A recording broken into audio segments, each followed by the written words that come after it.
Hi guys.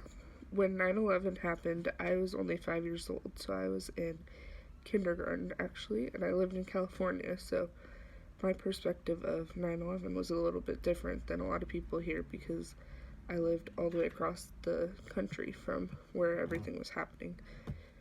I was in school when it started happening, and my mom told me, because I don't remember this, my mom told me that she called my school frantically because she wanted to come pick me up, so she knew that I was safe. And my school said, absolutely not. No one's allowed to come pick up their children. We're going on lockdown. Just in case anything happens, we're keeping your kids here. So she was really scared because she couldn't be with me, and I had to stay at school until it was clear for them to come pick their kids up. Now when I think about 9/11, I get really sad, and it's emotional for me because I can't believe that someone could do that to our country, and that just, it's crazy to me that that happened, and it's really sad, all the lives that were lost.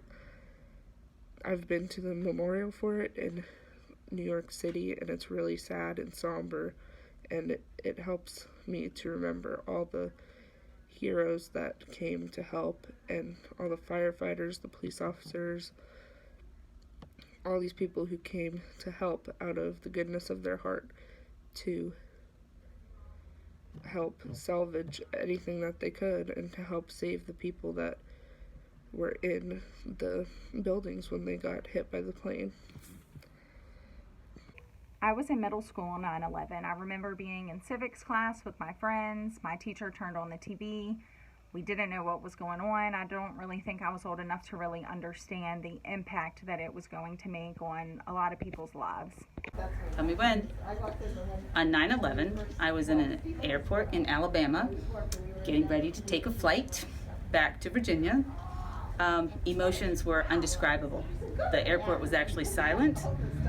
Tears in everybody's eyes. We all started to panic. Not we all, but most people, because you couldn't get home and you didn't know what to do. I mean, you couldn't get in touch with your loved ones to tell them you were okay. You didn't know where your loved ones were. And so there was a lot of feeling of sadness, grief, frightened, scared, not know what to do next. Good. On 9/11, I was in Alexandria treating a little boy in his home. We were in the basement going through a tunnel when his mother came running downstairs to say that the Pentagon had been hit by an airplane. We were quickly evacuating the area, so I was stuck on 95 trying to get home to Stafford immediately after that. Ready? Hi, I'm Miss Forrest. On September 11th, 2001, I was actually homesick from work and watching TV, and as soon as I saw the first plane crash, I called my brother because I lived in Virginia Beach at the time, but he was working in DC right near the Pentagon. And my first thought was, they did that to New York, they're gonna go to DC next. So I was extremely frightened for him and called him immediately. Luckily was able to get through before too many people got on the phone and started calling everybody. And I talked to him for a second and said, get out of there, go home now. And he said, hang on, they're calling an emergency meeting, and he hung up. And I was terrified. I wasn't able to speak with them until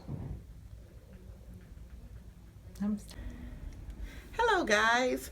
So on 9/11, I was asleep when the airplanes hit both towers, and it hit at Pentagon.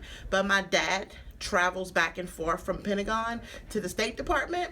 So my cousin calls me, wakes me up, and asks me, did my dad work at the Pentagon? I told her yes, and she tells me that somebody just blew it up. So I woke up in hysterics, freaking out trying to find my dad. It happens to be, he ended up calling my grandmother to let everybody know that he was okay. And so we ended up talking to him 2 days later because he had to take the person that he drives to Fort David, which is wherever the presidents go when the crisis happens in America. So I didn't see my dad for 2 days, but we knew he was okay. So 9/11 meant a lot to me. I'm done. Good. On 9/11, I was in the 7th grade in Miss Souter's classroom at John J. Wright Middle School, and it was kind of confusing, I think, at that age, and I think now that I'm older, I now understand the impact of what happened.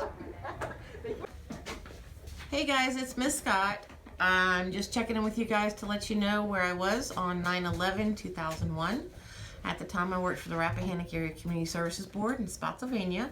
I was also working as an emergency services therapist for RACSB. And when things started to go a little insane, we pulled it up on the television, and then we immediately set out to figure out who could go and assist the Pentagon. We accompanied another staff member and her FBI husband to the Pentagon to provide critical incident response services. And that's how I spent my day. And how are you feeling? Then it was numb and shock and just like super brain activity, doing what I needed to do. And now it's just kind of, I remember it every year. And I remember the faces of the people I worked with. I remember big gaping holes and smoke in the building. So it's definitely a sad feeling coming up to 9/11. Thank you. September 11th, 2001 was a day I'll always remember. At the time, I had 3 kids. 2 were in elementary school and 1 was home with me because she was 1 year old. The 2 children in elementary school were at school, and it was a little bit after 9 in the morning. I was at the gym with my 1-year-old, and in the middle of class, someone came in and said, I think that something happened, a really bad accident, and you need to call your family, especially if they work in Washington, D.C., and make sure they're okay. Just check in on them. So we did. A lot of us in the class just got on our cell phones and started to call, but we couldn't get through.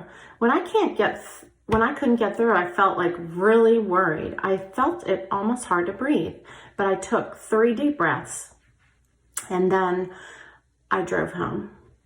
When I was safely home, I tried to call my husband, and I got through. He said he could not drive home out of Washington, D.C., as he usually does. All the roads were blocked. That made me feel a little concerned. He said he was walking with his brother, which made me feel better, and they needed to walk for miles and miles until they could find a ride from someone they knew. So they walked over 10 miles, and he got a ride home. That made me feel a lot better. I also made a call to the school, and the school said all the children were safe. All the staff and all the students followed protocol, and they were at school and going to finish the day. They were very safe, so that made me feel better too. When I turned on the TV, I saw some things that I really didn't understand. And so when my children got home and my husband got home, we all talked it out, and I felt a lot better. I felt sad for people, and I felt a lot of joy when I saw the United States of America coming together to solve problems. I believe in the United States of America because I believe we are great at solving problems when we act on them together in a safe manner. I believe that most problems can be solved together because big problems can't be solved alone. So through talking it out, we came together to solve the problem. And today, because of that, every September 11th, we celebrate Patriot Day. That's when the United States stands together, the red, white, and blue, and we celebrate democracy and strong together. Hi guys, it's Mrs. Watson coming to you with my story about where I was and how I felt on September 11th, 2001. I was actually living up in Northern Virginia at the time near the Dulles Airport. I was pregnant with my second baby and taking care of my first, who was a 2-year-old. And I happened to be sitting in my living room watching TV that morning, watching the news, in fact, the Today Show, when the alerts came across on the news that the Twin Towers had been hit by an airplane. So I actually was able to see everything unfold as it happened almost in real time that day. I remember being very, very scared, but the one thing that stands out to me the most about September 11th was how our country all came together. I had never before in my lifetime seen an entire country, the United States of America, pull together so much in a time of need to help and support those that were impacted by it. And because life was never going to be the same again, air travel was going to be different from then on out, and things just changed for our country a lot. But like I said, the one thing that I remember the most was how much everybody in the country felt super, super patriotic. We all pulled together for the love of the United States.